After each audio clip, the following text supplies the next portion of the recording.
একবার জঙ্গলে পাখিদের রাজা গরুরের প্রতি অসন্তুষ্ট হয়ে পাখিরা ময়ূরের অধ্যক্ষতায় একটা সাধারণ সভা ডাকল। তখন ময়ূর সকলকে সম্বোধন করে বলল, বন্ধুরা, ঈগল মহাশয় হলেন আমাদের রাজা, কিন্তু আমার এ কথা বলতে খুব দুঃখ হচ্ছে যে ওনার রাজত্বকালে আমাদের পাখিদের অবস্থা খুব খারাপ হয়ে গেছে। আর তার কারণ হলো যে ঈগল মহাশয় তো এখান থেকে অনেক দূর বিষ্ণু লোকে বিষ্ণু সেবাতে লেগে রয়েছেন। আমাদের প্রতি খেয়াল রাখার তো উনি সময়ই পান না। আমাদেরকে আমাদের সমস্যা নিয়ে অনুরোধ করে জঙ্গলের রাজা সিংহ মহাশয়ের কাছে যেতে হবে। এখন আমাদের কি করা উচিত তারই বিচার করার জন্য এই সভা রাখা হয়েছে। আমাদের নতুন রাজা বানানো উচিত, যে আমাদের সমস্যার সমাধান করবে আর অন্য রাজাদের মাঝে বসে আমাদের সব পাখিদের জীব জগতে সম্মান দেবেন। আমি টিয়ার এই প্রস্তাবটা সমর্থন করছি। আমিও রাজি আছি।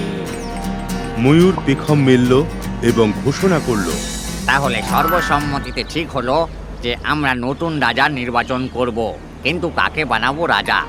সব পাখিরা নিজেদের মধ্যে আলোচনা করতে লাগলো।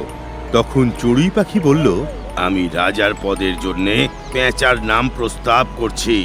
পেঁচা খুবই বুদ্ধিমান এবং খুবই তেজস্বী, এবং ওর চোখও খুব তীক্ষ্ণ। একজন রাজার যেমন হওয়া উচিত ঠিক সেই রকম। চড়ুই পাখির প্রস্তাব খুবই দূরদর্শিতাপূর্ণ। এটা তো সবাই জানে যে পেঁচা হলো লক্ষ্মীর বাহন। যদি ও আমাদের রাজা হয়ে যায় তাহলে আমাদের দারিদ্র্যও দূর হবে। মা লক্ষ্মীর কথা শুনে সকলের ওপর যেন জাদুর প্রভাব হলো। সব পাখিরা মিলে পেঁচাকেই রাজা বানানোর সিদ্ধান্ত নিল। তাহলে তাই হোক, আমি পেঁচা মহাশয়ের কাছে প্রার্থনা জানাচ্ছি যে উনি কিছু বক্তব্য রাখুক। বন্ধুরা, আপনারা যে আমাকে রাজা বানানোর জন্য নির্ণয় নিয়েছেন তাতে আমি খুব খুশি। আপনারা সবাই আমাকে আপনাদের সেবা করার সুযোগ দিয়েছেন, তা আমি দায়িত্বের সঙ্গে পালন করব। আপনাদের সব সমস্যার সমাধান করার সম্পূর্ণ প্রচেষ্টা করব। ধন্যবাদ। পাখিরা সবাই মিলে একসাথে পেঁচা মহারাজের জয়ধ্বনি দিতে লাগলো। কোকিল গান গাইতে লাগলো। চিল গিয়ে রেশমি কাপড় নিয়ে এলো মহারাজের জন্যে। ওই রেশমি কাপড়টা গাছের একটা ডালে রাখা হলো, আর তার উপর বিরাজিত হলেন পেঁচা মহারাজ।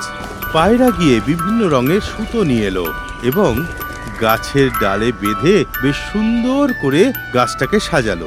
ময়ূরের দল গাছের চারপাশে নাচতে লাগলো। তার মধ্যে একটা পাখি নখ দিয়ে মাটি খুঁড়ে খুঁড়ে একটা বড় যজ্ঞের জায়গা বানালো। অন্য পাখিরা বিভিন্ন লাল রঙের ফুল এনে ওই হোমের জায়গায় রাখতে লাগলো। হোমকুণ্ডের চারপাশে ৮-১০টা টিয়া পাখি বসে মন্ত্র পড়তে লাগলো। অন্যান্য পাখিরা সোনা আর রূপোর তার দিয়ে মুকুট বানালো, আর হাঁস মুক্তো নিয়ে এসে ওই মুকুটে সাজিয়ে দিল।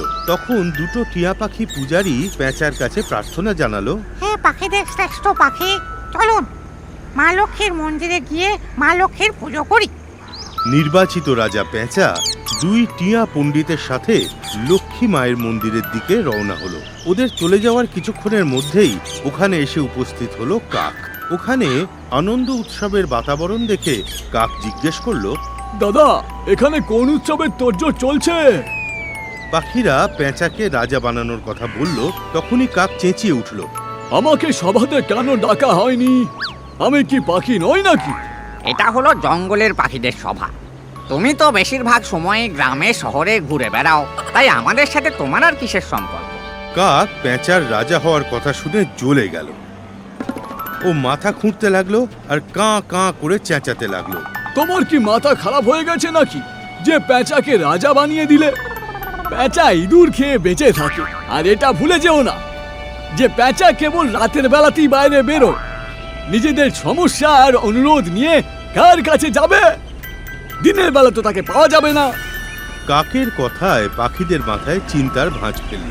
ওরা নিজেদের মধ্যে আলোচনা করতে লাগলো। ওরা ভাবলো যে হয়তো পেঁচাকে রাজা বানানোর সিদ্ধান্ত নিয়ে ওরা ভুল করেছে। ধীরে ধীরে সব পাখিরা ওখান থেকে চলে যেতে লাগলো। যখন পেঁচা লক্ষ্মী পুজো করে ওখানে ফিরল, তখন দেখতে পেল যে রাজ্যাভিষেকের স্থান পুরো শূন্য। আরে, সব গেল কোথায়? কাক এসে সকলকে উল্টো পাল্টা বোঝালো। তাই সবাই চলে গেল। এখন আর রাজ্যাভিষেক হবে না। পেঁচার রাজা হওয়ার স্বপ্ন চুরমার হয়ে গেল। তখন থেকেই পেঁচা আর কাকের শত্রুতা হলো।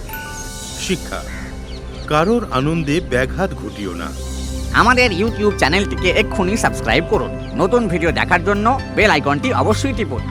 আপনারা আমাদের ভিডিওর ওপর আপনার কমেন্ট অবশ্যই জানান। ভিডিওটিকে লাইক করে নিজের বন্ধুদের নিশ্চয়ই শেয়ার করুন।